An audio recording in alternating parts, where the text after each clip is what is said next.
এটা up down হয়, এই কারণে নেটওয়ার্ক একটু এরর দেখা যায়, বাট আমি চেষ্টা করি যে জিনিসটা সলভ করতে। তো officially this is our regular class because I am taking a lots of extra class today. আচ্ছা, রেজাল্ট জানতে চেয়েছেন না? আমি রেজাল্টটা ক্লাস শেষে আপনাদের টিমসে আপলোড করে আমি ভুলে গিয়েছিলাম। টিমসে আপলোড করাটা ডিফিকাল্ট, আমি রেজাল্টটা আপলোড করে দেবো। আমি রেজাল্ট যেহেতু তাদের দিয়েছি, রেজাল্ট আমার কাছে মানে সিটিরও রেজাল্ট ইনফ্যাক্ট আমি হচ্ছে আপলোড করে রেখেছি আপনাদের গুগল, মানে আপনাদের যেখানে আমরা আপলোড করি। তো সেই সফটওয়্যার তো আমার একটা সমস্যা না, আমি এটা দিতে পারবো। আহ এবার আসি, তো যেটা বলছিলাম যে ইনশাআল্লাহ আপনাদের তো 4টা ক্লাস মিস যাবে। আমি অলরেডি একটা মেকআপ নিয়ে একটা অ্যাডভান্স নিয়েছি। নেক্সটটা হচ্ছে কালকে আমার নেওয়ার প্ল্যান আছে, ইনশাআল্লাহ ইন পার্সন নেওয়ার প্ল্যান, যেহেতু আমাদের আজকে টপিকটা স্টার্ট করব, বাট টপিকটা হচ্ছে আহ মানে কিভাবে বুঝাবো, মানে টপিকটা কাইন্ড অফ হচ্ছে আপনার একটু ম্যাথমেটিক্যাল বেসড। আমি বি 1, আচ্ছা আমি একটু শুনে নি। আমি বি 2 তে মনে হয় কনজিউমার সারপ্লাস পর্যন্ত শেষ করেছি, তাই না? শেষ করেছি কতদূর পর্যন্ত একটু বলেন না ম্যাম কেউ কষ্ট কনজিউমার করে। সারপ্লাস পড়ানো হয়েছে। কনজিউমার সারপ্লাস পড়িয়েছি, প্রডিউসার সারপ্লাস তো এখন ওইভাবে পড়াইনি, তাই না? আইডিয়া দিয়েছে ম্যাম কি কোনো? প্রোডিউসার সারপ্লাসও পড়ানো হয়েছিল লাস্ট ক্লাসে। ওইটা কি ওই যে ম্যাম প্রাইসের এফেক্ট? প্রডিউসার সারপ্লাসটা আরেকবার বুঝিয়ে দিলে ভালো হতো। ম্যাম আপনি বলেছিলেন যে নেক্সট ক্লাস থেকে ম্যাথমেটিক্যাল ভাবে একটু দেখাই দিবেন প্রোডিউসার সারপ্লাসের ওই ইয়াটা। আচ্ছা, আরেকটু বলেন, সেটা হচ্ছে আমি কি ইয়া দেখিয়েছিলাম? আচ্ছা, দুইজন যদি একসাথে মাইক্রোফোন আনমিউট করেন তাহলে হচ্ছে সমস্যা হয়। আচ্ছা, প্রডিউসার সারপ্লাসের প্রাইস এফেক্টটা দেখিয়েছিলাম। প্রডিউসার সারপ্লাসের যে প্রাইস এফেক্ট হয়। জি ম্যাম। ম্যাম ওই গ্রাফটা এঁকে দেখিয়েছিলাম এটার মধ্যে। ঠিক আছে মুশফিকা, থ্যাংক ইউ। তাহলে আমি ওটা একটু রিপিট করে আমি আজকে তাহলে নেক্সট চ্যাপ্টারে চলে যাচ্ছি। আচ্ছা, আর আগে একটু বলে নিই, বি 1 সেকশনে অলরেডি আমি এই ক্লাসটা নিয়ে ফেলেছি। সো ওরা মানে ওরা আপনাদের থেকে একটা ক্লাস অ্যাডভান্স, তো মানে ওদের আগে ক্লাস শুরু হয়েছে এবার। তো এই কারণে যেটা হয়েছে, হ্যাঁ ইমন বলেন, হ্যান্ড রেজ করেছেন। ম্যাম কালকে তো আমার একটু একটা কাজ আছিল, আমি কালকে ভার্সিটিতে আসতে পারবো না। ক্লাসটা কি অনলাইনে নেওয়া যায় না?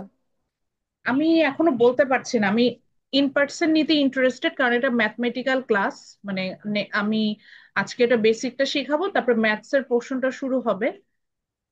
যদি রুম পাই সেই ক্ষেত্রে হচ্ছে কি আমি ইন পার্সন নিব না, ওটাকে তো কি ম্যাম বলে। ক্লাসটা তাহলে একটু লেট করে দিলে ভালো হইতো, আমি কাজটা সেরে ক্লাসে আসতে পারতাম। 1:30 অথবা 3টায়। হ্যাঁ, আমি দেড়টাই তো দিতে যাচ্ছি। দেড়টার আগে পারবো না দিতে। কালকে যদি দেই ঠিক দেড়টার আছে, আগে পারবো না, দেড়টাই দিব। ঠিক আছে ম্যাম। আর ম্যাম দে- অনলাইন ক্লাসগুলো থেকে বেশি বেনিফিশিয়াল হয় ইন পার্সন ক্লাসগুলো নিলেই। আমি তো আপনাদের বলতেই যাচ্ছি, আমি তো ইন পার্সনে আমি নিতে যাচ্ছি, ইন পার্সনে বাহিরে আমি যেতে চাচ্ছি না। আমি তো বারবারই বলছি, এই কারণে এত কথা বলা যে কালকে কখন ফ্রি আছেন। আমার ইচ্ছা নাই মানে অনলাইনে নেওয়া, কারণ আমি আজকে সকালে ম্যাথস ক্লাসটা অনলাইনে নিলাম, নিয়ে আমি বুঝলাম যে ওরা খুবই ভালো স্টুডেন্ট। মানে ওরা অ্যাটলিস্ট ম্যাথ ক্লাসগুলো ঠিকঠাক মতো করে, অথচ ওরা মানে ক্লাসে দুষ্টুমি দুষ্টুমি না, মানে আসলে এটা যেটা হয় যে অনলাইন ক্লাসে অনেক সুযোগ থাকে, এদিক ওদিক কনসেন্ট্রেশন চলে যায়, এটা ধরে রাখা ডিফিকাল্ট। আমি আজকে যেটা পড়াচ্ছি সেখানে আমার কনসেন্ট্রেশন ধরে রাখাটা ইম্পর্টেন্ট। তো এই জন্য আচ্ছা আমি একটু দেখাই দিই, আমি চ্যাপ্টার 7-এ আছি। এই যে consumer producer and efficiency of the market, consumer surplus producer surplus থাকলে একটা মার্কেটে একটু অ্যালাউ করেন আমার বাসা মেট্রোর কাছে।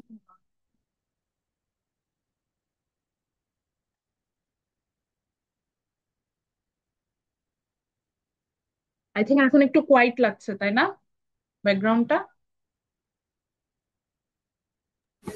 Yes ma'am. Okay, so Mankiw এর যদি মাইক্রো ইকোনমিক্স বই থাকে, আমি সবসময় বলি না যে দুইটা বই সেম। দুইটা বইরই কিন্তু চ্যাপ্টার 7, এই যে দেখেন আমি এটারও চ্যাপ্টার 7 বের করছি, আবার ওটারও চ্যাপ্টার 7 বের করছি, একই মানে একই জিনিস, শুধু ম্যানকিউর বইয়ে ম্যানকিউর যদি মাইক্রো ইকোনমিক্স এর বইটা কিনেন এখানে হচ্ছে মাইক্রো পার্টটা আছে, আর যারা বড় বইটা কিনেছেন তাদের হচ্ছে মাইক্রো মাইক্রো বোথ পার্টটা আছে। তবে এই বইটা কিনতে সাজেস্ট করেছিলাম, পরবর্তীতে এটা আরো হেল্পফুল হবে তাদের স্টাডি করার জন্য। আচ্ছা, তবে যাদের ওই ছোট বইটা আছে, যেমন অনেকে প্রিভিয়াস স্টুডেন্টদের কাছ থেকে পেতে পারেন, ওটা প্রবলেম না। ওকে, তো এই চ্যাপ্টারে আমরা যা যা স্টাডি করেছিলাম, অলরেডি আমরা করে ফেলেছি, সেই জায়গাটাতে যাচ্ছি। ওয়েট, একটু জুম করে নিই।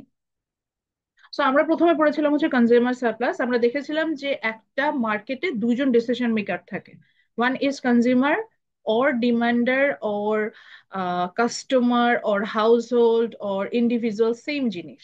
সো কনজিউমারদের যখন কোনো একটা কারণে বেনিফিটেড তারা ফিল করে, that situation is called consumer surplus. বিষয়টা আসলে কি দাঁড়ায়? বিষয়টা অনেকটা এরকম দাঁড়ায়, যেটা আমরা হচ্ছে ফিগার 3-তে দেখেছিলাম, যে আমরা যখন একটা ডিমান্ড কার্ভ চিন্তা করি, each point of demand curve gives us the willingness to pay for different quantities of goods and services at that price. So এইটার সাথে আমরা যখন মার্কেটে কোনো টাকা পে করি, মানে যেটা মার্কেট প্রাইস, এইটার যে ডিফারেন্স, এই ডিফারেন্সটাকে আমরা বলছি কনজিউমার সারপ্লাস। মোর স্পেসিফিকলি, আমরা একটা প্রোডাক্ট কিনতে চাইলে we have some willingness to pay, but most of the time we have to pay the different amount for that product. So the difference between your willingness to pay and the amount you are actually paying off, this difference is called consumer surplus. Let's say you have 200 taka in your pocket and you want to buy some food with that. দেখা গেল এই 200 টাকার মধ্যে আপনি 100 টাকা দিয়ে ওই amount of ফুডটা কিনে ফেললেন। তাহলে কি হলো, 100 টাকা আপনার পকেটে কিন্তু থেকে গেল। আপনি পে করতে যাচ্ছেন 200 টাকা, আপনি পে করলেন অ্যাকচুয়ালি 100 টাকা। সো 100 টাকা, 200 মাইনাস 100, আপনার 100 টাকা সেভ হয়ে গেল। এই যে যে টাকাটা সেভ হয়ে গেল, এটাকে আমরা বলছি কনজিউমার সারপ্লাস। এটা এমন না যে এটা একটা বেনিফিট বা এটা প্রফিটের কোনো বিষয়, এটা জাস্ট একটা অ্যামাউন্ট যেটা আপনি সেভ করেন, আর তার পকেটেই ছিল, সেটা তো খরচ হচ্ছে না। তো ইউজুয়ালি যেটা হয় যে the difference between the demand curve and the market price, that is called the consumer surplus. So here আমার ডিমান্ড কার্ভ হচ্ছে এই যে ব্লু কালারের এটা, আর এটা হচ্ছিল আমার মার্কেট প্রাইস বিসি যেটা। সো এই ডিফারেন্সটা আমরাকে বলছি কনজিউমার সারপ্লাস, যেটা আমরা বইয়ের ছবিতে দেখতে পাচ্ছি। দেন আমরা চলে গেলাম হচ্ছে গিয়ে আমাদের এই সিচুয়েশনটা দেখে আমরা দেখেছিলাম যে আমাদের মার্কেটে আরো বেশি কাস্টমার অ্যাট্রাক্ট হলো, সো সেখানে মার্কেট মেকানিজমের কারণে প্রাইস ফল করলো। তখন নতুন যে কনজিউমার সারপ্লাস হলো, সেটা একটা বিশাল, এই যে ADF, এই এরিয়াটা হলো। এবং পরবর্তীতে আমরা দেখলাম যে যারা ইনিশিয়াল কনজিউমার যারা মার্কেটে ছিল, তারা হচ্ছে গিয়ে Q1 সমপরিমাণ, ওটাকে কি বলে, যে এই পরিমাণ গুডস এন্ড সার্ভিস তারা হচ্ছে আগেই কিনছিল। তো নতুন কনজিউমার সারপ্লাস অনুযায়ী এই অ্যামাউন্টটাই আমরা দেখতে পাচ্ছি, যে এই যে যে অংশটা আমি এখন মার্ক করছি, এই রেক্টাঙ্গেল এরিয়াটা কনজিউমাররা এখন অতিরিক্ত, ইনিশিয়াল যে কনজিউমাররা ছিল তারা অতিরিক্ত পাচ্ছে। সো এটা হচ্ছে additional consumer surplus for initial customer. আর পরবর্তীতে আমরা যারা নিউ কনজিউমার যারা অ্যাট্রাক্ট হলাম এই মার্কেটের প্রতি, যেহেতু এই মার্কেটে আমার কনজিউমার সারপ্লাস বেশি, তারা অতিরিক্ত এই যে blue colour, dark blue colour যে এরিয়া যেটা, সেটা আমরা এনজয় করলাম। সো এটা বলছে new consumer surplus for new customer. Okay, next আমরা চলে যাব হচ্ছে গিয়ে producer surplus. Just the opposite of this is the producer surplus. Producer surplus means actually the supply curve we observe. From there we can say that each point of supply curves will gives you your production cost. It's explain it on the page number 141, 142 and 143. তো এই পেজগুলো যখন আপনি দেখবেন, দেখবেন যে অনেক ভালোভাবে এক্সপ্লেন করেছে ডিফারেন্ট ডিফারেন্ট প্রডিউসারকে নিয়ে কথা বলছে। এখানে দুজন প্রডিউসার আছে, টাইলার এন্ড অ্যাডি। তো টাইলারের প্রোডাকশন কস্ট কেমন হলে তার সাপ্লাই কার্ভটা কেমন ছিল, অ্যাডির হলে কেমন হচ্ছে, পাবলোর হলে কেমন হচ্ছে, এরকম কয়েকজন প্রডিউসার এখানে ছিল। তো দে অলরেডি এক্সপ্লেন দ্যাট। আপনি এটা পড়লে, এটা দেখলে বুঝবেন, বা যদি না বুঝেন জাস্ট বুঝবেন যে সাপ্লাই কার্ভের প্রত্যেকটা point is adjust with your production cost. এবং এখানে এরকম সিঁড়ির মতো হওয়ার রিজনটা হচ্ছে গিয়ে যে অ্যাডির এক ধরনের, পাবলোর আর এক ধরনের, এই কারণে এদের প্রোডাকশন কস্ট একটু ডিফারেন্ট। হ্যাঁ, ভিনসেন্টের এক রকমের, সো প্রোডাকশন কস্ট একটু different, but the supply curve is upward sloping, আমরা যেটা জানি সেভাবে এটা চলছে।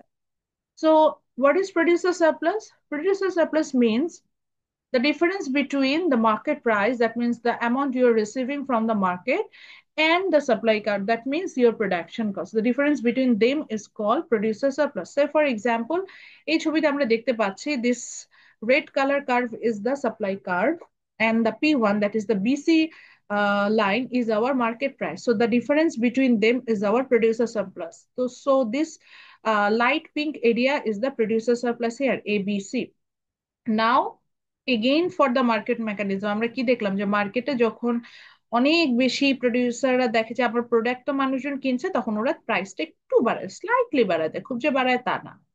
সো যেটা হলো, মার্কেটে প্রডিউসার সারপ্লাস আমার এটা ছিল ইনিশিয়ালি এবিসি। তারপরে প্রডিউসাররা চিন্তা করলো যে প্রাইসটা একটু বাড়াই দিই, সো P1 থেকে P2 তে প্রাইস চলে গেল। তো P1 থেকে P2 তে প্রাইস যাওয়ার কারণে আমি কিন্তু এখন ওই জায়গাটা বুঝাচ্ছি, আমার নতুন প্রডিউসার সারপ্লাস দাঁড়ালো এই পয়েন্টটা। আচ্ছা, আমি এটা একটু সুন্দর করে আঁকি। তো নতুন প্রডিউসার সারপ্লাস দাঁড়ালো হচ্ছে গিয়ে আমার যে আহ ডি এবং এফ, এই কার্ভটা যেটা সেটা। So for that purposes, my new producer surplus is AFD। এই যে আমি যেটাকে আবার ব্লু কালার দিয়ে মার্ক করছি, এই AFD টা দাঁড়ালো আমার new producer surplus.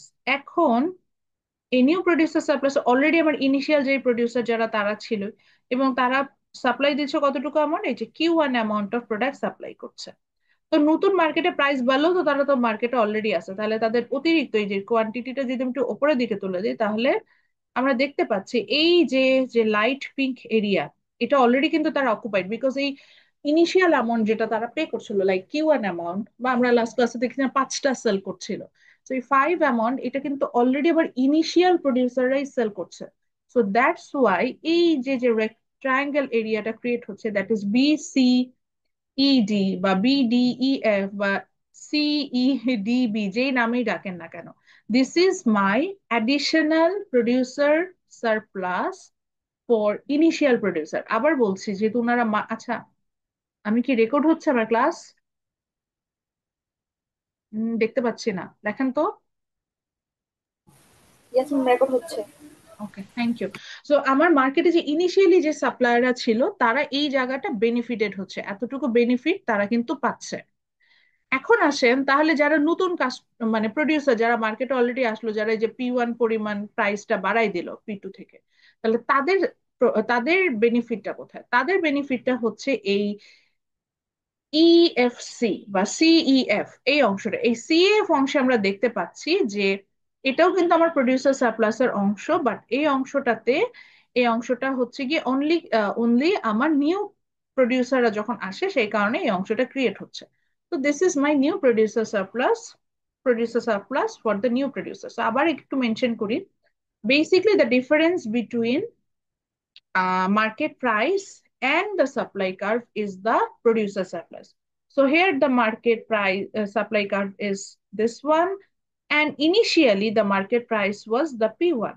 So the difference between this is my initial producer surplus. শুরুতে যেটা ছিল, initial বলতে বুঝে starting point. Now for uh, increasing demand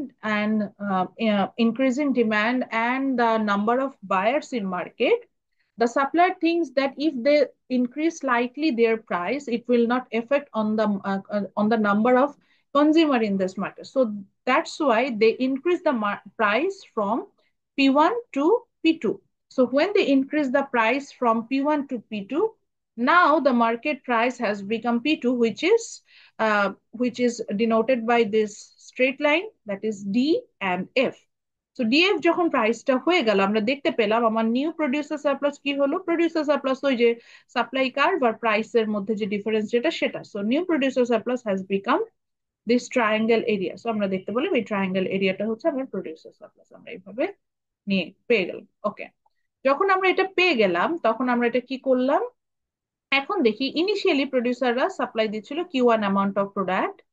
তো সেই অনুযায়ী নিউ যে প্রডিউসার সারপ্লাস আছে সেটার এই অংশটুকু আমরা কি করলাম, এই অংশটুকু আমরা বুঝতে পারলাম যে ইনিশিয়াল প্রডিউসার যারা ছিল, যেহেতু তারা Q1 পরিমাণ সাপ্লাই এখনো দিচ্ছে, এতটুকু বেনিফিট তাদের পকেটে চলে গেল, লাভের গুড় ওরাই বেশি পাচ্ছে।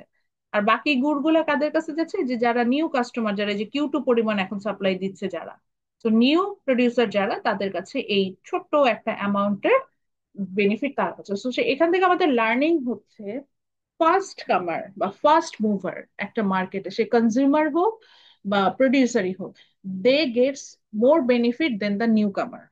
তো এটাই হচ্ছে আমাদের লার্নিং ছিল। লাস্ট ক্লাসে আমি একটা ম্যাথস দিয়েছিলাম, অ্যাজ ফার আই রিমেম্বার আমি দুইটা প্রাইস দিয়েছিলাম, বলেছিলাম যে মেবি ইউ হ্যাভ 1000 টাকা অন ইউর পকেট, দেন আপনি সে একটা টি শার্ট কিনছিলেন, মনে আছে, 650 টাকায়। মনে পড়েছে? এরকম একটা এটা একটা এক্সাম্পলও দিয়েছিলাম, 650 টাকায় কিনলাম, তাই না? কিন্তু প্রোডাক্টটার প্রোডাকশন কস্ট কত ইয়েস ম্যাম। ছিল? 150 টাকা ছিল। তাহলে বলেছিলাম calculate the CS and PS from there, তো অলরেডি সিএস টা আমরা তখনই বের করতে পেরেছিলাম।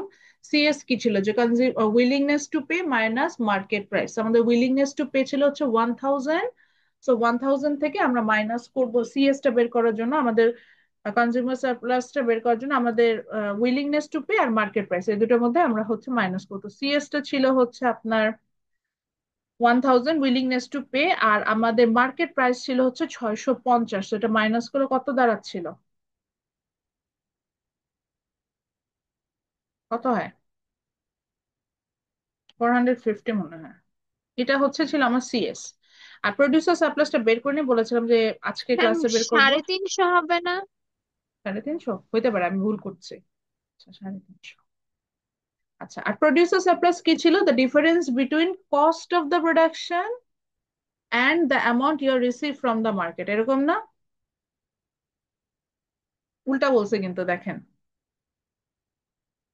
The amount you receive from the market minus হচ্ছে cost of the product. So amount আপনি মার্কেট থেকে কোন মানে যেই টাকাটা আপনি টোটালি রিসিভ করছেন, কত টাকা রিসিভ করলেন, 650 টাকা। আর কস্ট অফ দ্য প্রোডাক্ট কি ছিল, 150 টাকা, মানে তৈরি করতে খরচ হয়েছিল, তাহলে কত হইলো?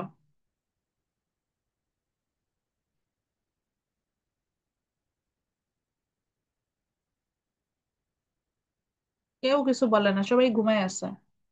650 থেকে 150 ছয়শো মাইনাস দিলে পঞ্চাশ কত থেকে হয়, 150 মাইনাস দিলে কত হয়? কত এটা?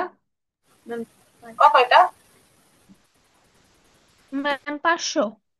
500। সো এটার অ্যান্সার হচ্ছে 500, 500 টাকা পে করুন। আচ্ছা, এখানে একটা ম্যাম বিষয় আছে। হুম, ফর্মুলাটা আরেকবার বলবেন?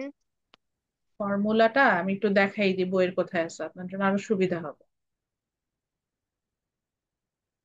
এই দেখেন ফর্মুলা, এই যে পেজ নাম্বারও বলে দিচ্ছি, 143, বললাম না যে এখানে সব ব্যাখ্যাগুলো আছে। এই যে দেখেন, consumer surplus value to the buyers, the amount the buyers paid by, এত কঠিন ভাবে না বুঝলে বুঝবেন, the value to the buyers means হচ্ছে willingness to pay minus the amount paid by the buyers, এটা বলতে বোঝায় হচ্ছে মার্কেট প্রাইস। আর প্রডিউসার সারপ্লাস কি, প্রডিউসার সারপ্লাস হচ্ছে the amount receive by the seller, that means the market price, and the cost to the seller মানে cost of production. এই, আচ্ছা এইবার একটা জিনিস বলা হয়নি, এটা আজকে ক্লাসে বলার কথা এবং বলে এটা শেষ করব। সেটা হচ্ছে টোটাল সারপ্লাস বলে একটা বিষয় আছে। টোটাল সারপ্লাস হচ্ছে consumer surplus plus producer surplus, এই যে এখানেই লেখা আছে। টোটাল সারপ্লাস বলে একটা বিষয় আছে, যেটা কনজিউমার সারপ্লাস আর প্রডিউসার সারপ্লাসের যোগফল যেটাকে আমরা বলি। হ্যাঁ, তো টোটাল সারপ্লাসটা কি, টোটাল সারপ্লাসটা হচ্ছে consumer surplus plus producer surplus. তো এটা করলে যেটা হয়, এই দুটাকে যোগ করা, the value of buyers minus the amount paid by the buyers plus producer সারপ্লাসে যে অপশনটা ছিল এটা যোগ, এটা করলে হয়। এবং মনে রাখবেন যে টোটাল সারপ্লাসের অ্যামাউন্টটা হবে হচ্ছে ইউজুয়ালি একটা মার্কেটের এই যে মানে 1000 টাকা আমাদের মার্কেটে মানে শুরুতে আপনার পকেটে যে টাকাটা ছিল, অর্থাৎ টোটাল যে বেনিফিট যেটা, সেইটার সাথে মানে কস্ট অফ দ্য প্রোডাকশনের ডিফারেন্সটাই হচ্ছে আপনি দেখবেন যে টোটাল সারপ্লাসের সমান আসবে। এটাই বলতে চাচ্ছিলাম। যেমন এখানে যদি দেখেন, আমার কনজিউমার সারপ্লাস ছিল 350 আর প্রডিউসার সারপ্লাস ছিল 550, তাহলে এই দুজনকে যদি আমি যোগ করি, 350 আর 550 আমার হবে হচ্ছে কত, 1000, 850, 850। 850 হবে। তো আমি একটু আগে কি বলছিলাম যে টোটাল সারপ্লাস, আমি এটা একটু শর্টকাটে লিখি, টিএস লিখি। টোটাল সারপ্লাসটা কি হবে, যে আপনার হাতে যে টাকাটা শুরুতে ছিল না, আপনি যেটা উইলিংনেস টু পে ছিল ওটা থেকে যে প্রোডাকশন কস্ট, ওই দুটা মাইনাস করলেই ইউজুয়ালি টোটাল সারপ্লাস চলে আসে। তো দেখেন এই দুটো মাইনাস করলেও কিন্তু 850ই হয়। তো ইন্ডিভিজুয়ালিও যদি আপনি কনজিউমার সারপ্লাস আর প্রডিউসার সারপ্লাস বের করে নেন, তারপর আপনি আপনার টোটাল সারপ্লাসটা পাবেন। টোটাল সারপ্লাস কি, কিচ্ছু না, জাস্ট মাথায় রাখবেন প্রডিউসার আর কনজিউমার সারপ্লাস কে যোগ করলে টোটাল সারপ্লাস পাওয়া যায়। আরো সহজ ভাবে বের করা যায়, মার্কেটে আমার হাতে যে টাকাটা ছিল প্রথমে, মানে আমার উইলিংনেস টু পে থেকে প্রোডাক্টটা তৈরি করতে যে খরচ হয়েছে, এইটা, এই দুটো ডিফারেন্স হচ্ছে টোটাল সারপ্লাস। তো যদি আমি পরীক্ষায় প্রশ্ন করি যে ক্যালকুলেট দ্য টোটাল সারপ্লাস, ধরেন সেই তিনটেই ইনফরমেশন দিয়েছে, দিয়ে বললাম calculate consumer surplus, producer surplus and total surplus. তাহলে আমার মনে হয় আমরা টোটাল সারপ্লাসটাও বের করতে পারবো, কি বলেন? পারা উচিত না? Yes ma'am. আচ্ছা, ইয়েস ম্যাম। এরপরে আজকে আমরা হচ্ছে যে নতুন একটা চ্যাপ্টারে চলো, এটাই ছিল। সো এই চ্যাপ্টার থেকে শুধু এই যে কনজিউমার সারপ্লাস কি, প্রডিউসার সারপ্লাস কি, এই ধরনের প্রশ্নই করি বা তাদের ডেফিনেশন, এর বাইরে তেমন কোনো প্রশ্ন আমি করি না। এরপরে আমি যে চ্যাপ্টারটা পড়াবো এটা বলে দিই, কিন্তু এটা এখন শুরু করবো, এরপরে শুরু করব, যেহেতু আমি অলরেডি তাদের প্যারালাল সেকশন ওই চ্যাপ্টারটা শুরু করেছে। আমার এরপরে পড়ানোর ইচ্ছা ছিল হচ্ছে চ্যাপ্টার 11, যেটা হচ্ছে public goods and common resources, এই চ্যাপ্টারটা। বাট এই চ্যাপ্টারটা যেটা হলো যে এটা হচ্ছে আপনার থিওরিটিক্যাল চ্যাপ্টার। এরপর আমার পড়ানোর কথা ছিল হচ্ছে চ্যাপ্টার 13, যেটার নাম হচ্ছে কস্ট অফ প্রোডাকশন। এটা হচ্ছে ম্যাথমেটিক্যাল চ্যাপ্টার, এটা ম্যাথস বেশি। তো ওনারা যেহেতু ম্যাথমেটিক্যাল চ্যাপ্টার স্টার্ট করেছে, এই কারণে আমিও আপনাদের ক্লাসে ম্যাথমেটিক্যালটাই স্টার্ট করছি, একই সাথে দুই ক্লাসে প্যারালালি যাবে। তো চ্যাপ্টার 13 শেষ করার পরে আমরা আবার ব্যাক করব হচ্ছে চ্যাপ্টার 11 ইনশাআল্লাহ। তো চলে যে কস্ট অফ দ্য প্রোডাকশন, এই চ্যাপ্টারের নামই আপনাকে বলে দিচ্ছে যে হোয়াট ইজ দিস। দেখেন, কস্ট অফ প্রোডাকশন মানে প্রোডাকশনের খরচ। তো ধরেন একটা এক্সাম্পলে যাই। ধরেন আপনার নিজের একটা বিজনেস আছে, কিসের বিজনেস দিবেন? রেস্টুরেন্ট, ওই যে আমরা আমরা যেটা এক্সাম্পল দিই, আমাদের নিজেদের একটা বিস্কিটের ফ্যাক্টরি আছে। তো ধরেন আপনার যে বিস্কিটের ফ্যাক্টরিটা আছে, আমি জিজ্ঞাসা করলাম আপনার সেল কত? আপনি কিভাবে বের করবেন বলেন তো আপনার সেল কত? ওই বলবেন যে ম্যাডাম সারাদিনে বিস্কিটের দাম ছিল 100 টাকা, 100 টাকা কেজি, 10 কেজি সেল করেছি, 100 গুণ 10, 1000 টাকা সেল হয়েছে, এরকম করে বলি না? আচ্ছা, তারপরে জিজ্ঞাসা আচ্ছা তার খরচ কেমন, যদি এটা জিজ্ঞাসা করে আপনি দেখবেন মানে আচ্ছা, তাহলে আপনার টোটাল সেল হলো কত? এই সেলটাকে কিন্তু বের করার জন্য দেখেন আপনার কতটুকু সেল হচ্ছে, that means the quantity, and the amount you are receiving, that means the price, এই দুটো কিন্তু ইম্পর্টেন্ট। Next, the cost. আমি আপনাকে জিজ্ঞাসা করলাম যে আপনার খরচ কত, দেখেন আপনি যদি কাউকে জিজ্ঞাসা করেন যে যাদের বিজনেস আছে, খরচ যদি জিজ্ঞাসা করেন, দেখবেন যে এই দুটো কথাই ওরা মেনশন করবে। প্রথমে বলবে যে ওই হয়েছে, কি বলে, বলবে যে মার্কেটে আমার তো এই যে ম্যাডাম দোকান আছে, দোকানের একটা ভাড়া দিতে হয়। এখন আবার ওই যে কিছু ওয়েটার আছে, ওরা এগুলা মেক করে, শেফ আছে, ওইটা মেক করে এটা সেল করে ওইভাবে। তো দোকানে ভাড়া দিই, প্রোডাক্ট কিনে নিয়ে আসি, ওই যে আটা বা যেগুলা লাগে, র মেটেরিয়ালস, ওটা দিয়ে মেক করার পরে হচ্ছে ওই যে যে শেফ আছে তাকে স্যালারি দিতে হয়, আর ওয়েটার যে আছে ওটা সেল করে, মানে সেলসম্যান। তো এই যে দেখেন এই খরচগুলোর মধ্যে আপনাকে আবার জিজ্ঞাসা করলাম যে কোন খরচটা সবচেয়ে, আপনি বলেন যে ম্যাডাম সেল হোক না হোক ভাড়া তো আমার করতেই হয়, মানে কন্টিনিউ করতেই হয়। কিন্তু ওই যে শেফ, ও যেদিন কাজ করে সেদিন ওর বেতন আছে, যেদিন করে না সেদিন বেতন নেই, এরকম। তো কিছু খরচ আছে একদমই রেগুলার দিতে হয়, কিছু একদমই দিতে হয় না। এই সিচুয়েশনটা একটু চিন্তা করেন, দেখেন তার মানে একটা বিস্কিট ফ্যাক্টরিতে আপনাকে যে রেন্ট পে করতে হচ্ছে, আর তারপরে আপনি আপনার ওয়ার্কারদের যে স্যালারি দিচ্ছেন, এবং আপনি যে র মেটেরিয়ালস গুলো কিনে আনছেন, দেখেন এর মধ্যে কিছু খরচ আছে ফিক্সড, অর্থাৎ আপনার সেল হোক বা না হোক you have to pay that amount. But আবার কিছু সেল মানে কিছু অ্যামাউন্ট আছে, মানে কিছু কস্ট আছে, দেখেন সেটা আবার হচ্ছে কি একটু ভ্যারি করছে। ভ্যারিটা কিভাবে করছে, যে আপনার যদি সেল হচ্ছে তাহলে আপনি এই অ্যামাউন্টটা আপনাকে ক্যারি করতে হচ্ছে, আপনার সেল না হলে এই অ্যামাউন্টটা আপনাকে ক্যারি করতে হয় না। যেমন হচ্ছে কি যে আপনার costing for your raw materials, তো আপনার যদি সেল হয় তাহলে আপনি র মেটেরিয়ালস এর জন্য কস্ট ক্যারি করবেন, আর আপনার যদি সেল না হয় আপনার কিন্তু র মেটেরিয়ালস এর কস্টিং ক্যারি করতে হয় না। তো ওটাকে আমরা বলছি হচ্ছে গিয়ে ভেরিয়েবল কস্ট। সো কস্টও যখন আমরা হিসেব করব দেখবো যে এখানে কস্টের মধ্যে ডিফারেন্স আছে, মানে কোনো জায়গায় কস্ট বাড়বে, কোনো জায়গায় কস্ট কমবে, এরকম হবে, কিন্তু কস্টের মধ্যে একটা বেসিক হচ্ছে কি আমরা একটা ভালো রকম একটা ডিফারেন্স দেবো। ডিফারেন্সটা কেমন, যে দেখবো যে কোনো সময় আমরা বেশ ভালো খরচ, আমার মানে একটা খরচ আমার একদম ফিক্সড, আমি এটা কোনোভাবে চেঞ্জ করতে পারবো না।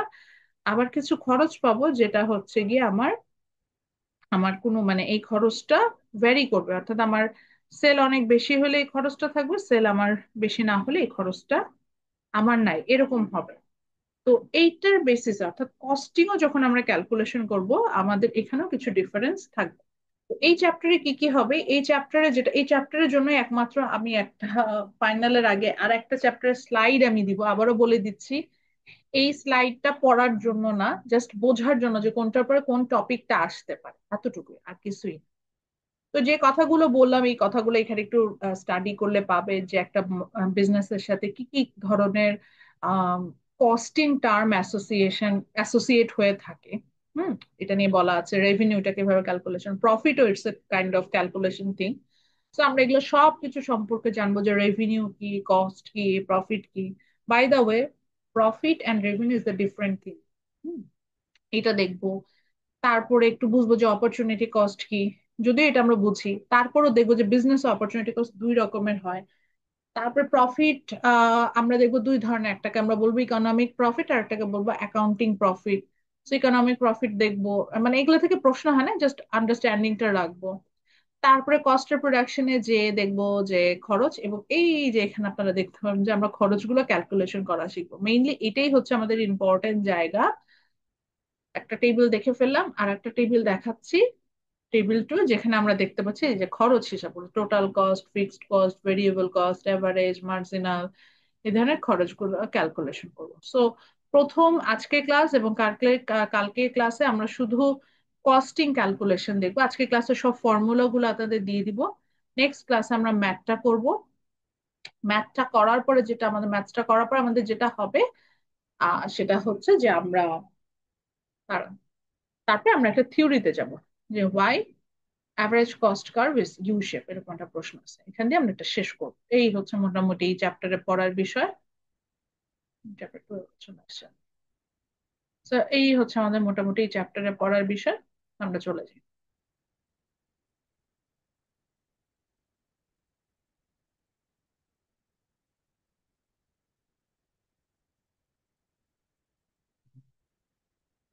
ঠিক আছে, প্রথমে আমরা টাইটেল দিই হচ্ছে কি টোটাল রেভিনিউ। খাতা নেন, কারণ এখন আমি ফর্মুলা দিব। টোটাল রেভিনিউ যখন দেখাবো, মনে রাখতে হবে টোটাল রেভিনিউকে আমরা একটা ইনিশিয়াল দিয়ে দেখাবো। তো এখানে লিখেছে, তারপর আপনারা একটু লেখেন total revenue is the, total revenue is the total amount, এটা লেখেন, টোটালটা বুঝবেন না।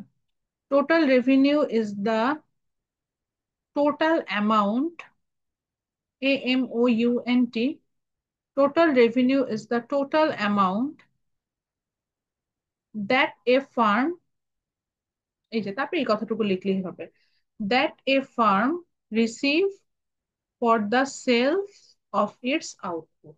টোটাল অ্যামাউন্টটা লেখেন, এটা শুধু অ্যামাউন্ট না, অ্যামাউন্ট বলে ভাবেন একটা একটা ভ্যালু, বাট বিষয়টা তা না।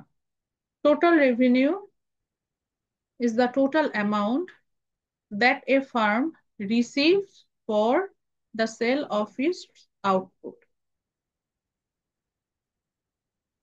receive for the sales of its output। আচ্ছা, তাহলে আমরা কি জানলাম, যে আমরা যখন দেখবো তখন দেখবো যে আমাদের একটা ফার্মের কিছু কিছু অ্যামাউন্ট তারা রিসিভ করবে, টোটাল অ্যামাউন্ট একটা রিসিভ করবে, যে অ্যামাউন্টটা তারা রিসিভ করবে এটাকে আমরা বলছি হচ্ছে গিয়ে আপনার টোটাল রেভিনিউ। এখন কিভাবে ক্যালকুলেশন করবো মনে আছে, আমি শুরুতে জিজ্ঞাসা করছিলাম যে ধরেন আপনাকে প্রশ্ন করলাম যে আপনার আজকে কত টাকা সেল হয়েছে, আপনি বললেন যে আমার ম্যাডাম প্রোডাক্টের দাম তো হচ্ছে 100 টাকা কেজি বিস্কিটের দাম, আর আমি সেল করেছি 10 কেজি। তার মানে আপনি এখানে কি আমাকে মেনশন করলেন, প্রাইসটা আর কতটুকু সেল করেছেন, তার মানে আচ্ছা, এখানে স্টার চিহ্নটা দিয়ে হচ্ছে আমি মাল্টিপ্লাই বুঝাচ্ছি। তার সাথে আপনি নিলেন হচ্ছে গিয়ে আপনার যে ইয়াটা ছিল, সেটা হচ্ছে যে কোয়ান্টিটি যেটা ছিল সেটা। সো টোটাল রেভিনিউ হচ্ছে প্রাইস টাইমস QUANTY কোয়ান্টিটি, লিখে ফেলেন। That means TR is equal to, শর্টকাটেও আমরা লিখতে চাই তাহলে TR is equal to P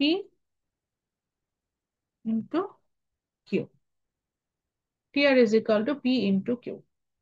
এইভাবে আমরা এটাকে বের করব।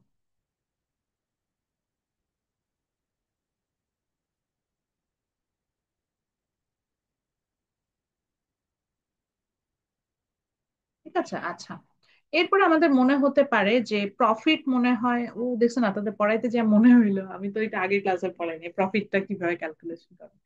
আচ্ছা, আমাদের কাছে মনে হতে পারে যে প্রফিট এন্ড রেভিনিউ হচ্ছে সেম জিনিস। যেমন আপনাদের একটা এক্সাম্পল দিই, আপনাদের আপনারা ফেসবুকে লেখে তো এই জন্যই বলছে, আপনারা কিছু হলেই বলেন আপনাদের ইউনিভার্সিটি বিশাল প্রফিটে আছে, হ্যাঁ অনেক প্রফিট আছে, তাও বলে আপনাদেরকে কিচ্ছু করে না। হ্যাঁ, তো এটা শুনলে মানে আপনারা প্রফিট না লিখে ওইখানে আবার লেখেন যে ইউনিভার্সিটি তো অনেক রেভিনিউ, হ্যাঁ ইউনিভার্সিটি অনেক রেভিনিউ, তারপরে ইউনিভার্সিটি আমাদের জন্য কিচ্ছু করে না, এরকম এরকম লেখেন। তো এটা পড়লে মজা লাগে, কারণ আপনারা হচ্ছে রেভিনিউ আর প্রফিটটাকে একসাথে করে ফেলেন। কেউ কি বলতে পারবেন রেভিনিউ আর প্রফিটের মধ্যে ডিফারেন্সটা কি? রেভিনিউ কি আর প্রফিট কি? সোজা সহজ বাংলায় বলেন, কেউ জানেন? ম্যাম বলবো আমি? ম্যাম ম্যাম রেভিনিউ হলো, দুইজনই বলেন। আচ্ছা, আগে নাবিলা বলেন, তারপর সাবরিনা বলবেন। ম্যাম আমরা যদি একটা পণ্য 50 টাকা দিয়ে বিক্রি করি, বিক্রি করার ফলে আমাদের এই 50 টাকাটা হচ্ছে রেভিনিউ। বাট আমাদের ওই পণ্যটা তৈরি করতে আমাদের কিছু খরচ হয়েছে, ওই খরচটা বাদ দেওয়ার পরে, 50 টাকা থেকে ওই খরচটা বাদ দেওয়ার পরে যেটা থাকবে ওইটা হচ্ছে প্রফিট। এক্স্যাক্টলি। আচ্ছা, মুশফিকাও কি সেম বলতেন? জি ম্যাম। ম্যাম টোটাল অ্যামাউন্টটা হলো নর্মালি রেভিনিউ, আর ওটার মধ্যে থেকে কস্ট বাদ দেওয়ার পর যেটা থাকে আমাদের, ওইটা হলো আমাদের প্রফিট। Exactly, thank you. তো ওনারাই বুঝাই দিয়েছে। দেখেন, মানে রেভিনিউটা কি, রেভিনিউ হচ্ছে টোটাল আর্নিং। আপনি এইভাবেও বাংলায় বলতে পারেন যে টোটাল আর্নিং, আমি যা প্রোডাক্ট তৈরি করতেছি এটার জন্য যে আর্নিংটা আমার, আর্নিং ঢুকা মানে এটা আমার প্রফিট না, এখানে তো আমার ইনভেস্টমেন্ট আছে, ওই যে যেটাই কস্ট। সো এই ধরেন আপনাদের ইউনিভার্সিটির আর্নিং আসলেই অনেক বেশি, কারণ আমাদের স্টুডেন্ট, নাম্বার অফ স্টুডেন্ট মাশাআল্লাহ অনেক ভালো, কিন্তু ইউনিভার্সিটির অনেক খরচ আছে। আপনি একটু চিন্তা করেন ইউনিভার্সিটি কতগুলা বাস চলে, এই যে যেহেতু যে জায়গায় সে জায়গায় বারবার কারেন্ট যায়, যে জেনারেটর চালাতে হয়, মানে ইলেকট্রিসিটি যে ব্যাকআপ, এটা একটা হিউজ কস্টিং এর জায়গা। তারপরে হচ্ছে আপনাদের সিকিউরিটি কনসার্ন আছে, যেহেতু আশেপাশে আপনার রেসিডেন্সিয়াল এরিয়া নাই, তো সেই সিকিউরিটি পারপাস একটা ভালো টাকা স্পেন্ড করে ইউনিভার্সিটি।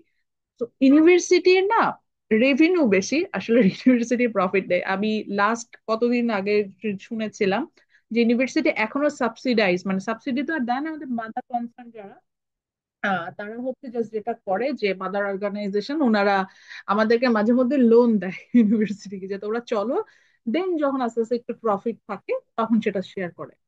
মানে এইভাবে চলছে, ইউনিভার্সিটি এখনো প্রফিটে যায় নাই। জি ম্যাম, এই জন্য তো আমাদের ইউনিভার্সিটি একটা ম্যাম পার্কিং আমরা এর লসে ব্যবস্থা চলতেছি। ব্যবস্থা নেই। ম্যাম আমরা হ্যাঁ কি, লসে চলতেছি।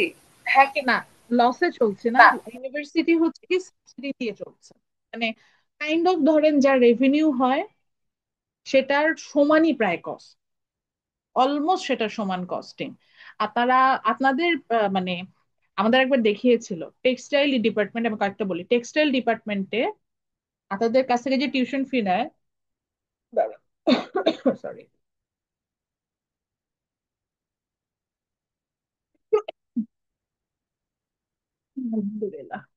সরি, সো টেক্সটাইল ডিপার্টমেন্টে ওনারা যে টিউশন ফি পে করে, টেক্সটাইল ট্রিপলি ওনারা যে টিউশন ফি পে করে, এখনো পার স্টুডেন্টের একটা কস্টিং আছে আমাদের, ওটা থেকে হায়ার। লেটস সে টেক্সটাইল একটা স্টুডেন্ট পে করছে, ধরলাম টিউশন ফি ওর 5 লাখ টাকা, বাট ওই একটা স্টুডেন্টকে ওর পড়া শেষ করাইতে ইউনিভার্সিটির ধরেন 5 লাখ, ধরলাম 6 লাখ টাকা লাগে, তার মানে ইউনিভার্সিটি সাবসিডি দিচ্ছে। ট্রিপলিও সেম, বিজনেস হচ্ছে অলমোস্ট ইকুয়াল। আমি তখন যখন দেখেছিলাম আপনাদের মনে হয় ইন টোটাল অ্যামাউন্ট ছিল হচ্ছে 5,72,000 টাকা, আর ধরেন পার স্টুডেন্টের এগেনস্টে কস্টিং মনে হয় এরকম 5,50,000 টাকা। তাহলে খুব যে বেশি প্রফিট না, এটা কি 4 বছরের হিসাব, কিন্তু 1 মাসের না। তো খুব যে বেশি প্রফিটে ছিল সেটা না। এখন এই যে ট্রিপলিতে তো student তখন আমাদের business এর থেকে বেশি ছিল, সিইসি তে বেশি ছিল, তো ওভারঅল ইউনিভার্সিটি আসলে খুব বেশি প্রফিটে নাই। আর এবং একটা সময় যেটা ছিল সাবসিডিতে চলছিল, এটা তো জানি, মানে সাবসিডিতে চলার কারণে খুব অনেক সাফারার ছিল। তো ওটা বলছি না, যেটা বলতে চাচ্ছি যে this is a true fact. আমরা অনেক সময় অনেক ক্ষেত্রে জাজ করি, এটা আমি আপনার ইউনিভার্সিটি বেসিসে বলছি না, মানে আমি রিয়েল লাইফেও অনেক, মানে ধরেন আমরা বলি যে আড়ং তো অনেক রেভিনিউ করতেছেন, আড়ং অ্যাকচুয়ালি রেভিনিউ করছে ট্রু, বাট আড়ং এর অ্যাকচুয়ালি প্রফিট হচ্ছে কিনা এটা বোঝা যাবে যে ওর যে খরচটা হচ্ছে, আড়ং এর এত বড় বড় শোরুম ঢাকা সিটিতে, এই শোরুম গুলোকে ম্যানেজ করে, অর্থাৎ ওর যে ইনভেস্টমেন্ট, ওর যে ভ্যারিয়েবল কস্ট গুলো আছে, এগুলো ম্যানেজ করে ওর টোটাল সেল থেকে ওই কস্টিংটা মাইনাস করার পরে যদি ওর বেশি টাকা থাকে, তাহলে বুঝে যাবে যে ওরা আসলে প্রফিট করতেছে। আরো আদৌ কতটুকু প্রফিট করছে, I am doubt about that. So revenue হয়তো অনেক ক্ষেত্রে আমাদের অনেক বেশি মনে হতে পারে, বাট প্রত্যেকটা অর্গানাইজেশন যে প্রফিটে থাকে রেভিনিউ বেশি হলে, বিষয়টা তা না। আমার কথাটা সামারি এটাই ছিল। তো আমরা অলরেডি তাহলে প্রফিটটাও জেনে গেলাম, টিআর তো জানলাম, টিআর মিনস হচ্ছে টোটাল রেভিনিউ। দেন আসলো হচ্ছে প্রফিটে আমি আসছি, তার আগে টোটাল কস্টটাও বলে নিই। টোটাল কস্ট অলরেডি এখানে কিছু লেখা নাই, এখানে টোটাল কস্ট লিখছি। তো টোটাল কস্ট মিনস, একটু একটু লেখেন।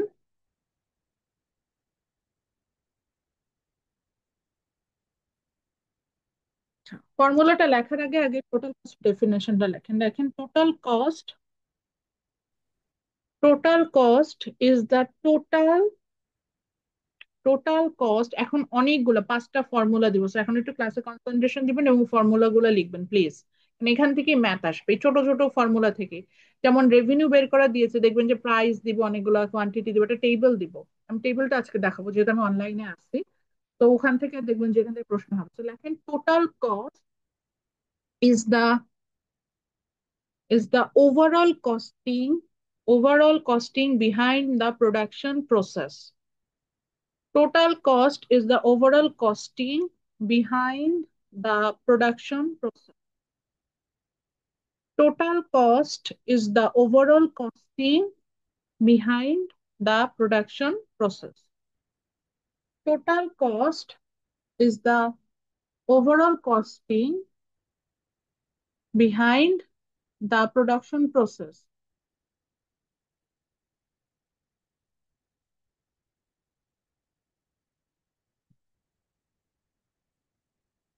Total cost is the overall costing behind the production process. লিখেছেন সবাই?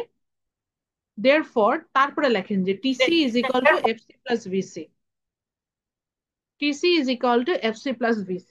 যেখানে TC বলতে কি বুঝতে পারছি, আমরা তো বুঝতেই পারছি, যেখানে TC বলতে বুঝতে হচ্ছে আমার টোটাল কস্ট, ভিসি বলতে বোঝাচ্ছে, সরি এফসি বলতে বোঝাচ্ছে ফিক্সড কস্ট, আর ভিসি বলতে বোঝাচ্ছে ভ্যারিয়েবল কস্ট। ঠিক আছে? এখন বলতে পারেন যে ভিসি এফসি, এখন আমরা কিছু বুঝি না, আমি বোঝাবো। তাহলে কি বুঝলাম? টোটাল কস্ট বের করতে, টোটাল কস্ট খুবই সহজ। মোট খরচ, অর্থাৎ প্রোডাকশনে আমার যতটুকু খরচ হয় সেটাই হচ্ছে আমার টোটাল কস্ট। যেমন ওই যে ধরেন আমাদের ইউনিভার্সিটি দিয়ে যদি এক্সাম্পল দিয়েছি, তো আপনার ইউনিভার্সিটির টোটাল কস্ট কি হবে? যে এই ইউনিভার্সিটির যত খরচ সবগুলো এর মধ্যে আসবে। আমাদের ফিক্সড কস্ট থাকে, ইউনিভার্সিটির রেন্ট, ইউটিলিটি বিল, ইউনিভার্সিটির যত স্টাফ আছে তাদের salary, these are the fixed cost. Variable cost কি? যে কস্ট গুলো ভ্যারি করবে স্টুডেন্টদের সংখ্যার সাথে, সেটা ভেরিয়েবল কস্ট। যেমন ধরেন ট্রান্সপোর্টেশন কস্ট গুলো আছে, ইনফ্রাস্ট্রাকচার কস্ট গুলো আছে, দেন হচ্ছে সাপোর্টিং স্টাফের কস্ট গুলো আছে, এগুলো হচ্ছে কি আপনার ভেরিয়েবল কস্টের মধ্যে চলে আসলো। তো এরকম একটা প্রোডাকশনে আমার যত ধরনের খরচ থাকে সেটা ফিক্সড হোক, মানে একদম একদম ফিক্সড, যেটা কোনো চেঞ্জ নেই। আবার যেটা কিছু এদিক ওদিক ভ্যারি করে সেটা হোক, দুটো একসাথে করে আমরা যে খরচটা পাই সেটাকে আমরা বলছি হচ্ছে গিয়ে মোট খরচ বা টোটাল কস্ট। এবার আসে তাহলে প্রফিট কি? প্রফিটটা হচ্ছে ওই যে মুশফিকা যেটা বললো বা নাবিলা যেটা বললো সেটাই, যে প্রফিট হচ্ছে গিয়ে পুরো যে আমি আর্ন করছি, সরি, আমি পুরো যে আর্নটা করছি, এই আর্নিংসটা থেকে আমার যে খরচটা হচ্ছে সেই খরচটা যদি আমি মাইনাস করতে পারি, আমার যে আর্নিংটা হচ্ছে, আর্নিংটা থেকে আমার যে খরচটা আছে সেটা যদি আমি মাইনাস করতে পারি, সেটা হচ্ছে প্রফিট। যেমন আপনার যে যেটা বলছেন যে আপনি নিজে একটা বিস্কিট প্রডিউসিং ফ্যাক্টরি দিচ্ছেন, সেখানে আপনি যে টাকা সেল করলেন, এই যে বললাম 1,000 টাকা সেল করলেন, 10 কেজি বিস্কিট আজকে সেল করেছেন, 100 টাকায় সেল করলেন, সেটা থেকে এই আজকে আপনার যা যা খরচ হয়েছে, আপনার রেন্ট, আপনার বিস্কিটের র ম্যাটেরিয়ালস কেনার কস্টিং, বা যে বিস্কিটটা মেক করলো ওই শেফের যে স্যালারি, সেগুলা মাইনাস করলে, অর্থাৎ এই খরচটা মাইনাস করলে যদি কিছু থাকে, সেটা হচ্ছে প্রফিট। আচ্ছা, যদি কিছু থাকে কেন বললাম, কারণ অনেক সময় দেখবেন যে এটা পজিটিভ নাও হতে পারে, এটার ভ্যালু আপনার নেগেটিভে আসতে পারে, মাইনাসে আসতে পারে।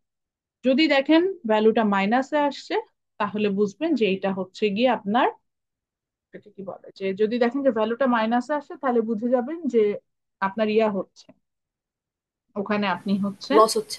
লস হচ্ছেন, লস। এক্স্যাক্টলি। আর যদি দেখেন যে আপনার ভ্যালুটা পজিটিভ আসছে, তখন আপনি একমাত্র প্রফিটে যাচ্ছেন। আমি নেক্সট টপিকে যাওয়ার আগে একটু দেখাই যে আমি কি ধরনের ম্যাথ করাতে পারি। এরকম একটা টেবিল সলভ করবো আপনাদেরকে দিয়ে, অনেক বড় টেবিল দেখতে পাচ্ছেন এখানে, এই যে সবগুলোই লাগবে। দেখেন অলরেডি রেভিনিউ বের করা আমরা শিখেছি, যে প্রাইস কোয়ান্টিটি দিয়ে কি করে বের করা যায়, টোটাল কস্ট বের করা অলরেডি শিখলাম, যে ফিক্সড কস্ট আর ভেরিয়েবল কস্টকে যোগ করলে হয়। তো এটা আসলে ম্যাথটা ক্লাসে না করাইলে নাই, যে বাকিগুলো আস্তে আস্তে এখন শিখবো। হুম। আচ্ছা, তাহলে নেক্সট টপিকে চলে যাই। তাহলে আমরা বুঝে গেলাম যে ফিক্সড কস্ট কি, সরি মাইনাসটা, মানে আমরা বুঝলাম যে রেভিনিউ কি, খরচ কি, প্রফিট কি। এখন যে জায়গাটা পড়াচ্ছি এখান থেকে আমি কোনো প্রশ্ন করবো না, কিন্তু এটা একটু, এটা মাথায় রাখতে হবে, মনে রাখতে হবে যে আমরা যে খরচটা বলছি ফিক্সড ভেরিয়েবল, এটা তো আমরা জানবোই, কিন্তু ইউজুয়ালি ইকোনমিক্স যারা, মানে আমরা যারা একটু ইকোনমিক্স ডিপ থট দিতে পারি, মানে একটু হলেও জানি, আমাদের মধ্যে দুই রকমের, একটা হচ্ছে এক্সপ্লিসিট কস্ট আর একটা হচ্ছে ইমপ্লিসিট কস্ট। এক্সপ্লিসিট কস্ট হচ্ছে গিয়ে যে যেটা আমি যে খরচ আসলে চোখে দেখি না, এরকম টাইপের। যেমন ধরেন আজকে আপনি, আপনি যদি একটা বিস্কিটের ফ্যাক্টরি থাকে, মানে আপনার নিজের একটা প্রোডাকশন যদি থাকে, তার মানে কি দাঁড়াবে, আপনার ওখানে যেতে হবে, তার মানে আপনার কিন্তু পড়াশোনা হ্যাম্পার্ড হবে। তো যেটা হচ্ছে যে ওইটাকে আমরা বলছি হচ্ছে যে ওটা হলো আপনার আম, মানে তা আমি বলি যে ইমপ্লিসিট কস্ট।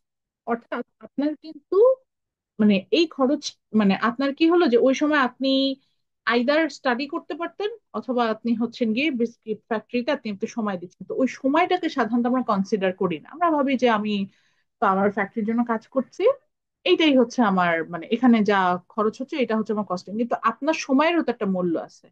আমরা এই যে আমাদের সময়ের মূল্য বা আমাদের মেধার মূল্য, এইটাকে যে কস্টের মধ্যে আনি, ওটাকে আমরা বলি হচ্ছে ইমপ্লিসিট কস্ট। আর এক্সপ্লিসিট কস্ট কি, এক্সপ্লিসিট কস্ট হচ্ছে যে যে খরচটা আমরা ইউজুয়ালি এক্সপ্রেস করা, এই যে এক্সপ্রেস করা, এখান থেকে মনে রাখতে হবে, ইউজুয়ালি আমরা যে খরচটা দেখে থাকি। যেমন হচ্ছে গিয়ে ধরেন আহ আপনার র ম্যাটেরিয়ালস এর কস্টিং, আপনার শপের রেন্ট, আপনার মেশিনারিজ পারচেস করার জন্য খরচ যেটা, সেটা আপনার কোনো সাপোর্টিং স্টাফ থাকলে তাদের স্যালারি, এগুলো হচ্ছে গিয়ে এক্সপ্লিসিট কস্টের মধ্যে পড়বে। আর ইমপ্লিসিট হচ্ছে যেটা আমরা অ্যাড করি না, যেটা আমাদের অপরচুনিটি কস্টের মতো। এই কারণে যখন আমরা প্রফিট ক্যালকুলেশন করতে যাই, একজন ইকোনমিস্ট এভাবে প্রফিট ক্যালকুলেশন করে, একজন অ্যাকাউন্টেন্ট, মানে আমরা ইউজুয়ালি যেভাবে calculate করি, এটার মধ্যে স্লাইড ডিফারেন্স আছে। একজন ইকোনমিস্ট, একজন ইকোনমিস্ট প্রফিট ক্যালকুলেশনের জন্য এই যে ফর্মুলাটা দিলাম, এই টোটাল রেভিনিউ থেকে টোটাল কস্ট মাইনাস করার সময় একজন ইকোনমিস্ট ওই আপনার অপরচুনিটি কস্ট, ইমপ্লিসিট কস্টটাও বাদ দেয়। অর্থাৎ আপনার এই যে সময়ের যে মূল্য ছিল, আপনার যে মেধার মূল্য, ধরেন আপনি আপনার বেকারিতে কাজ না করে বা বেকারিতে সময় না দিয়ে যেটা জব করবেন, হয়তো আপনি 10,000 টাকা স্যালারি পাবেন, ওই খরচটাকেও সে অ্যাড করে। ম্যাম, আপনার কথা ক্লিয়ার ভাবে শোনা যাচ্ছে না। আচ্ছা, এখন তো কোনো সমস্যার কথা না, আমি তো নড়াচড়াও করি না, আমি একদম চুপচাপ বসে আছি। নেটওয়ার্ক, ও আচ্ছা, নেটওয়ার্ক একটু লো হয়ে গেছে।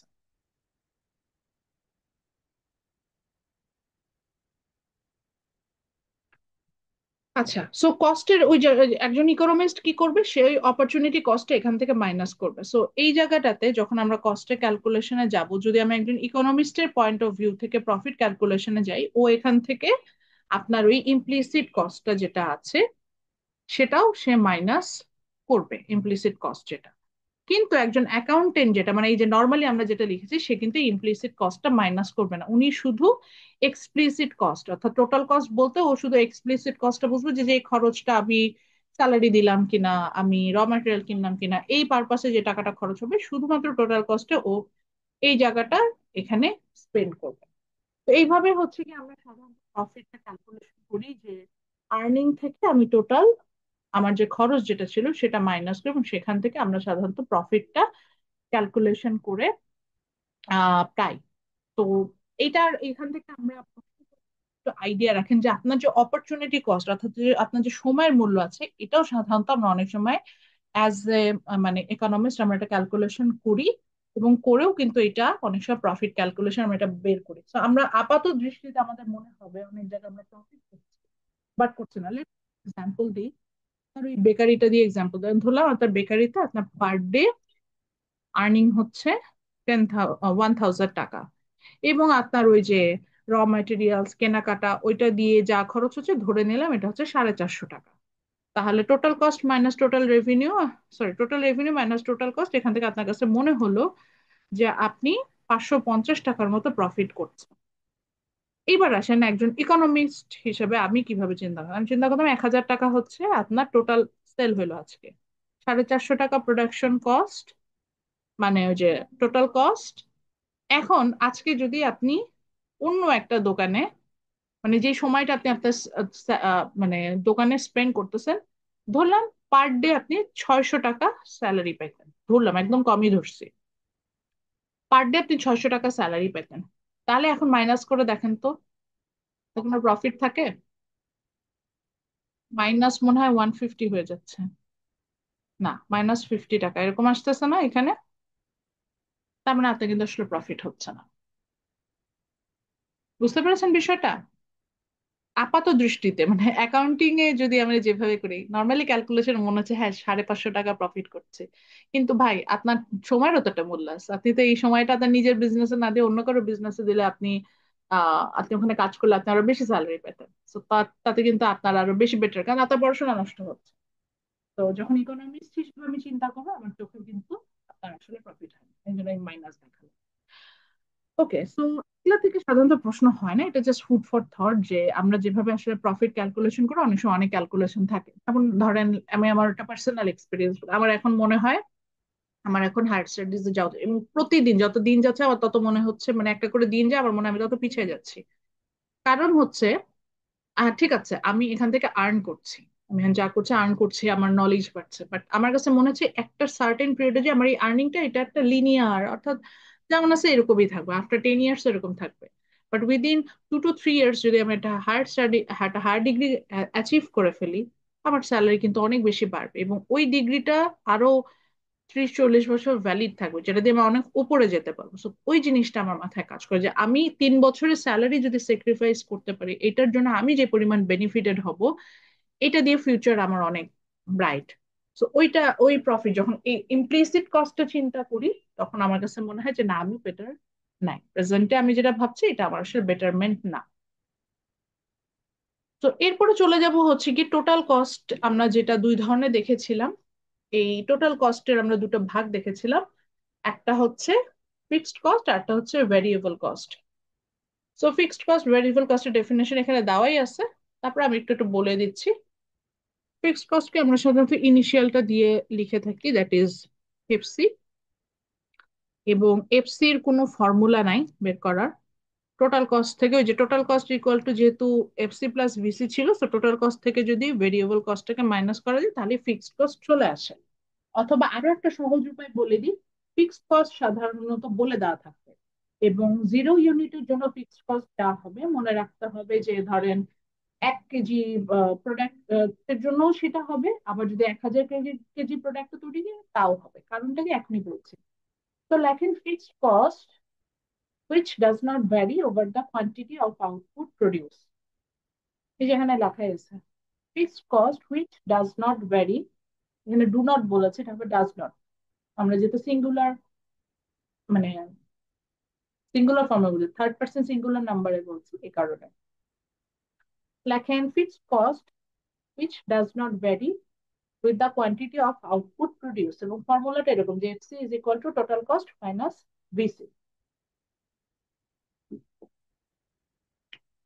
সো লেখেন fixed cost which does not vary with the quantity of output produced। আচ্ছা কি বললো, যে বললো এই কস্টটা হচ্ছে এমন একটা কস্ট যেটা ভ্যারি করে না। কেন ভ্যারি করে না, এখন একটা এক্সাম্পল দিই তাহলে বুঝে যাবেন।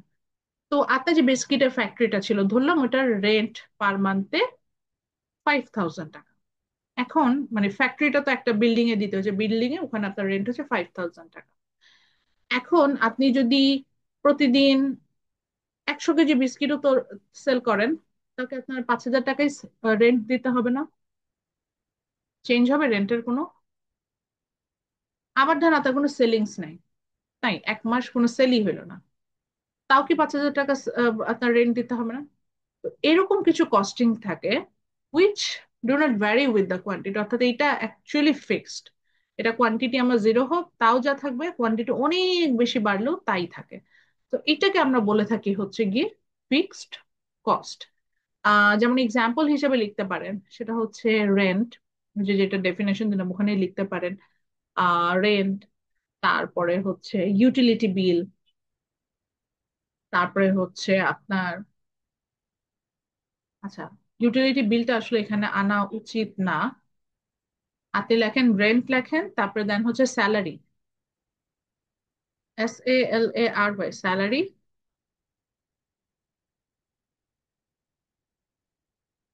ইউটিলিটি বিলের মধ্যে কিছু থাকে ফিক্সড, যেমন আমি বলতে পারি সিকিউরিটি বিল, যেটা হ্যাঁ এটা কিন্তু ফিক্সড থাকে। তো এগুলো হচ্ছে ইন্টারনেট বিল, এগুলো হচ্ছে ফিক্সড থাকে। তো এগুলো হচ্ছে ফিক্সড কস্টের মধ্যে পড়ে। যেমন আপনি আপনার ফ্যাক্টরিতে যে রেন্ট দিবেন, সেটা আপনার অনেক সেল হলেও রেন্ট দিতে হয়, না হলেও রেন্ট দিতে, দিস ইজ ফিক্সড। আপনার যতগুলো এমপ্লয়ি আছে, এখন ধরেন আপনার 2টা এমপ্লয়ি আছে, তাদের বেতন হচ্ছে মাসে ধরলাম 2,000 টাকা, এক এক এক হাজার, 1,000, 2,000 টাকা। এখন আপনি পার ডে 100 কেজি বিস্কুট সেল করেন আর পার ডে কোনো বিস্কিট নাই সেল করেন, ওদের মাসে কিন্তু ওদের বেতন দিতে হবে, so that is also fixed amount. So এগুলোকে আমরা বলছি these are the fixed cost. আচ্ছা ভেরিয়েবল কস্টের কথা কি বললো, বললো দ্য কস্ট হুইচ, আচ্ছা এটার আগে একটু ছবি দেখায়নি। আচ্ছা ফিক্সড কস্টের এখন আমরা একটু ছবি আঁকবো, এটা বই আছে, তারপর আমরা একটু নিজে এঁকে ফেলবো। ফিক্সড কস্টের ছবিটা অনেকটা এরকম।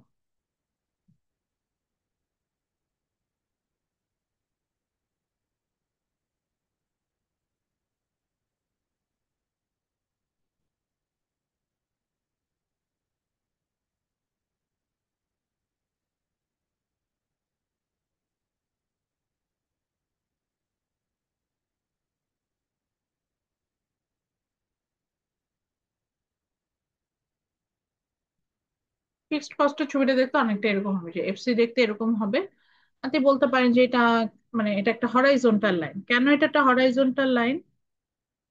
দেখেন, আমার যখন কোয়ান্টিটি 0 তখনও আমার খরচ যা, আমার যখন কোয়ান্টিটি অনেক বেশি আমার খরচ কিন্তু তা। ধরেন এখানে আমি খরচ ধরে নিলাম, ধরেন এখানে খরচ হচ্ছে 100, তাহলে আমার কোয়ান্টিটি যখন হচ্ছে আপনার কাইন্ড অফ বললাম যে একদম অল্প দিকের, এমন ধরেন কোনো কোনো কিছু তৈরি হচ্ছে না, তখনও খরচ যা, যেখানে মানে এই যে ধরেন এই যে এই পয়েন্টটাতে অর্থাৎ কিচ্ছু তৈরি হয়নি, কোয়ান্টিটি একদম 0, তারপর কিন্তু আমার খরচ যা, তারপর তার সাথে আমার যখন হচ্ছে গিয়ে আপনার অনেক বেশি কোয়ান্টিটি, ধরেন এখানে একটু বেশি কোয়ান্টিটি তৈরি হচ্ছে, লাইক আমি ধরলাম যে এখানে 100 এরকম তৈরি হচ্ছে, এই জায়গাও কিন্তু আমার ফিক্সড কস্ট যা সেটাই আমরা দেখতে পাচ্ছি, there is no change between them, এরকম আমরা কিন্তু দেখতে পাচ্ছি। তো এই খরচটা সবসময় কোয়ান্টিটির সাথে একই রকম থাকে, এটাকে আমরা বলছি ফিক্সড কস্ট। আর ভেরিয়েবল কস্ট কি, এই ছবিটার মধ্যে ভেরিয়েবল কস্টে এঁকে ফেলা সম্ভব, জাস্ট হচ্ছে যদি এই লাইনটা মুছে দিই। ভেরিয়েবল কস্ট দেখতে অনেকটা এমন হবে যে সেক্ষেত্রে it will B A upward sloping line. Variable cost এরকম একটা আপওয়ার্ড স্লোপিং লাইন হয়, সেটাকে আমরা বলি হচ্ছে ভেরিয়েবল কস্ট। আচ্ছা ভেরিয়েবল কস্টটা কি, ওই আগের যে ডেফিনেশনটা লিখলেন, the cost which do not vary, sorry does not vary, does নটটা মুছে দেন, তাহলে কি হলো, the cost which varies over the quantity it's call variable cost. অর্থাৎ এই খরচটা কোয়ান্টিটির সাথে পরিবর্তিত। কিভাবে? ধরেন আপনার ওই যে র ম্যাটেরিয়াল, আপনার বিস্কিট যদি 100টা তৈরি করেন, তাতে যে র ম্যাটেরিয়াল লাগবে 1,000টা তৈরি করলে কি তার থেকে বেশি লাগবে না? লাগবে কি না? Yes ma'am. আবার যদি আপনি ইয়া করেন, ওটাকে কি বলে, 1,000-এর জায়গায় যদি 1 লাখ তৈরি করেন, আরো বেশি লাগবে। আবার যদি কোনো প্রোডাকশন নাও করেন তাহলে কিন্তু 0 হবে। তো এই খরচটা যেটা হয় যে এটা কোয়ান্টিটির সাথে ভ্যারি করে, তো এই ধরনের কস্ট গুলোকে আমরা বলে থাকি ভ্যারিয়েবল কস্ট। তো ডেফিনেশনের পাশে লিখে রাখেন, এক্সাম্পল হিসেবে লেখেন কস্ট অফ র ম্যাটেরিয়াল, তারপরে যে ইউটিলিটি বিল। আপনি বেশি বেশি কাস্টমার আপনার দোকানে আসলে আপনার বেশি বেশি ইউটিলিটি বিল দিতে হবে, না আসলে কিন্তু দিতে হবে না। এরকম টাইপের। সো এগুলো হচ্ছে কি ভ্যারি করে, এটাকে আমরা বলি ভেরিয়েবল কস্ট। এবং এটার ফর্মুলা যে টোটাল কস্ট থেকে, যেহেতু total cost equal to FC plus VC, so VC is equal to total cost minus FC, variable কস্টটাকে মাইনাস করলে চলে আসবে। আচ্ছা, এরপর আমরা যেটা পড়বো সেটা হচ্ছে অ্যাভারেজ। তো প্রথমে আসবো হচ্ছে এ এফ সি, এটার নাম হচ্ছে অ্যাভারেজ ফিক্সড কস্ট। মনে রাখবেন অ্যাভারেজ ফিক্সড কস্ট, আমি এটা এখন লিখা দরকার নেই, আগে বুঝে নেন।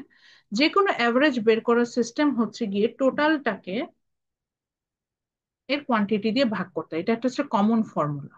এটা আমরা একটা, আমি জাস্ট কিউ লিখলাম, তারা বুঝে নেবেন। টোটালটাকে কোয়ান্টিটি দিয়ে ভাগ করতে হয়, এটা হচ্ছে এভারেজ, মানে গড় বের করার একটা কমন সূত্র। যেমন ধরেন আমি যদি বলতে চাই যে আমার ক্লাসের স্টুডেন্টদের গড় কত পকেট মানি আছে, এটা যদি বের করতে হয়, তাহলে আমরা কি করি, সব স্টুডেন্টের পকেট মানি এক জায়গায় করবো, করে স্টুডেন্টের সংখ্যা দিয়ে ভাগ করে দেবো, মানে কোয়ান্টিটি দিয়ে ভাগ করে দেবো, তাহলে কিন্তু অ্যাভারেজটা বের হয়ে আসবে। ঠিক একইভাবে এএফসি অর্থাৎ অ্যাভারেজ ফিক্সড কস্ট, এটা বের করতে হলে এটার সাথে টোটাল কোন কস্টটা অ্যাসোসিয়েট বলেন তো? ফিক্সড কস্টটা না? যেহেতু ফিক্সড কস্টের অ্যাভারেজ নিচ্ছি, এটাকে ভাগ করব কি দিয়ে, কোয়ান্টিটি দিয়ে। বুঝতে পেরেছেন? ফিক্সড কস্ট কোয়ান্টিটির সাথে রিলেটেড, এইভাবে আমরা এখানে বের করব। আচ্ছা, এরপরে আর একটা আছে যেহেতু ফিক্সড কস্টের অ্যাভারেজ বের করলাম, তাহলে ভেরিয়েবল কস্টের অ্যাভারেজ বের করা উচিত। তাহলে অ্যাভারেজ ভেরিয়েবল কস্ট এভিসি, যেখান থেকে পেলাম average variable cost ABC.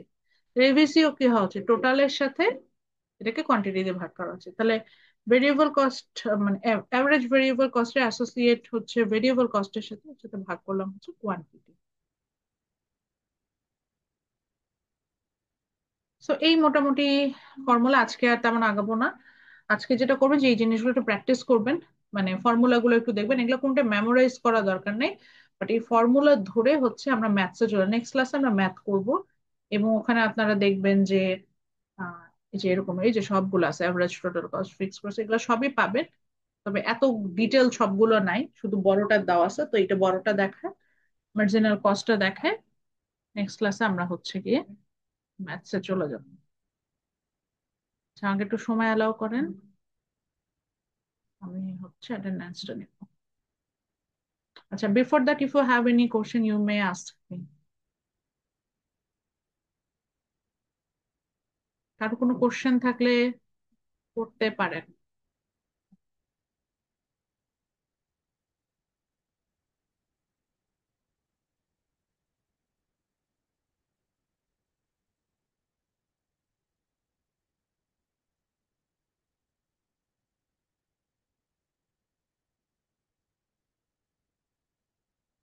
Okay, kindly response to attendance. Naim Hasan, Naim Hasan আছে?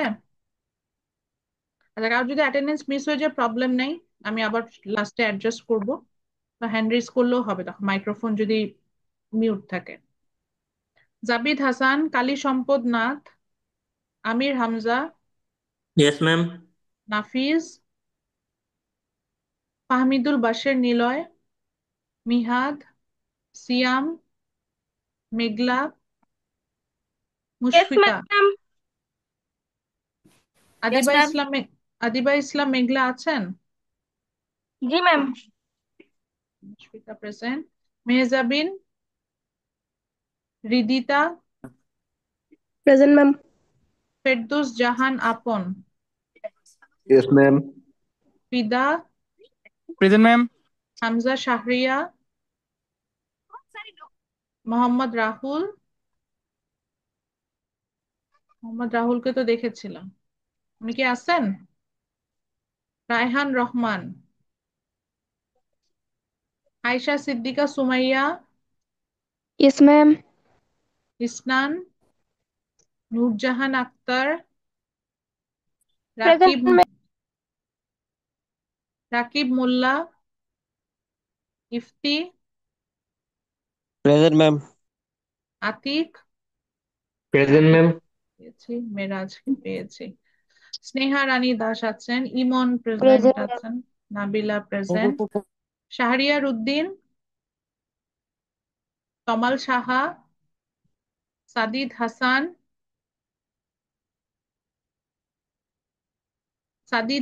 Mohammad Present. Sadid Hasan, Present. Present, Mohammad ma'am. Mohammad Raihan, Present, ma'am. আচ্ছা আশফাক প্রেজেন্ট। উৎস সাহা, আবিদ হোসেন আদর, ওনাকেও পেয়েছি। নাহিয়ান বারী খান, Present, ma'am. সুরাইয়া জাহান, প্রেজেন্ট ম্যাম। ফাতিমা খান, সুশান্ত চন্দ্র দাস। Yes, ma'am. আচ্ছা, যাদের Ma'am, আমি আসছি। অ্যাটেন্ডেন্স যাদের অ্যাটেন্ডেন্স মিস হয়ে গেছে, আচ্ছা নাহিয়ান বারী খান আছেন, বাকিরা হচ্ছে একটু হ্যান্ড রেজ করেন। ম্যাম আমার তো জিরো অ্যাবসেন্স হওয়ার কথা, একটা দিয়ে অ্যাবসেন্ট। না, আপনি একটা ক্লাস তো করেন নাই। আর একটা ক্লাস ও ম্যাম ওইটা আপনি এখন কথা বলছি। অ্যাপ্লিকেশন করেছেন, তারপরে আপনি একটা ক্লাস করেন নাই। আচ্ছা, আর ম্যাম কারো একটা অ্যাপ্লিকেশন আপনাকে বলিয়ে দিছিলাম, আর তো কোনো অ্যাবসেন্ট নাই মেবি। এই অ্যাবসেন্ট আছে? আচ্ছা ঠিক আছে, থ্যাংক ইউ। আমি তাহলে ক্লাস লিঙ্কটা শেয়ার করে দিব, মানে রেকর্ডিংটা শেয়ার করে দিব। তাহলে ভালো থাকেন, আসসালামু আলাইকুম।